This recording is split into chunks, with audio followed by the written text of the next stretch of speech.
Les araignées, ces petites bêtes avec plus de jambes que de sens, sont en réalité des super-héros méconnus de la nature.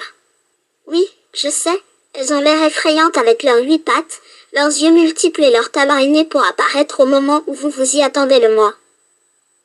Un peu comme la Brigitte qui... Oups, pardon. Elle s'appelle Jean-Mich, c'est vrai.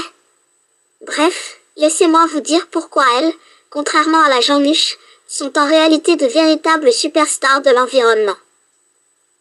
Tout d'abord, les araignées, comme la Jean-Mich et son gamin, sont les championnes du contrôle des populations. Elles sont comme les gardiens de l'équilibre de l'écosystème, bon ok, ce qui n'est nullement le cas de Jean-Mich et son pou. Bref, si elles n'étaient pas là je parle des araignées, pour réguler les populations d'insectes, notre planète serait envahie par des moustiques, des mouches et autres créatures piqueuses en arrière de temps. Alors qu'avec la Jean-Mich et son maringouin des bacs à sable, la prolifération des nuisibles politiciens s'intensifie à son paroxysme.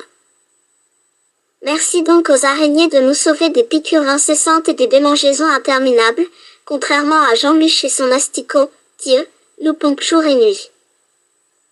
Les araignées, elles, sont d'excellentes décoratrices, et cela ne coûte pas un pognon de dingue aux contribuables.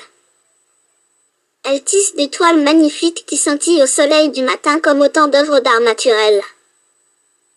Leurs toiles sont comme les chefs-d'œuvre de la nature, et elles les créent sans avoir besoin d'aller à Sciences Po ou l'ENA. Vous ne verrez pas de toiles d'araignées accrochées dans une galerie d'art, mais elles mériteraient leur place dans n'importe quelle exposition sur la beauté de la nature. De plus, les araignées, elles, sont des ingénieurs de l'extrême. Elles ont évolué pour construire des toiles qui sont non seulement belles, mais aussi incroyablement efficaces pour capturer leur dîner. Et oui, encore une fois, elles n'ont nullement besoin de piquer dans les caisses de l'État pour s'offrir des dîners mondains avec champagne et homard. Bref, leurs techniques de chasse sont à couper le souffle, et elles sont de vraies inspirations pour tous les ingénieurs en herbe. En fin de compte, les araignées sont de vrais survivalistes.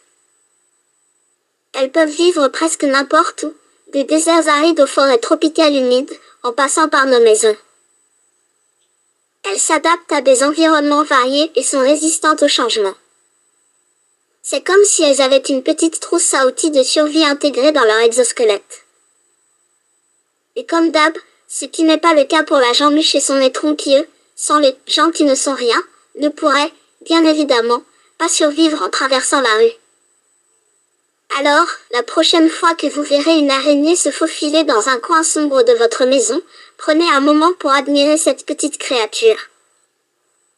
Elle peut sembler effrayante, mais elle est en réalité une petite bête superbe, un super-héros de la nature qui travaille dur pour maintenir l'équilibre de notre monde, loin de ce que vous offre la famille macronienne. Vive les araignées!